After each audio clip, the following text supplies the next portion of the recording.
So here, let's quickly look at the conversion from a major to a minor scale.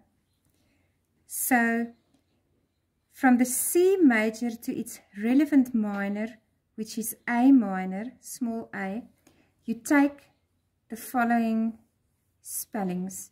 So the major, obviously, that's the major. You are supposed to know that from the circle of fifths. It's going to have no sharps and no flats. In other words, you play from C to C all the white notes.